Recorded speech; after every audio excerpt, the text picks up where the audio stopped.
Olá, família! Espero que todos estejam bem e se cuidando.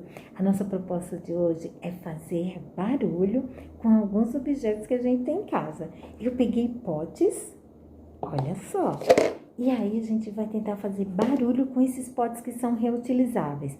E nós também vamos perceber a diferença, que às vezes tem um barulho que é mais leve, um barulho que é mais forte. Vamos lá? Olha só! Leve, forte. A gente pode bater com a nossa mão. E as duas mãos? E aqui? Olha que legal! É muito barulho com os potinhos. Compartilhe conosco, faça o seu barulho em casa e mande para nós. Beijos!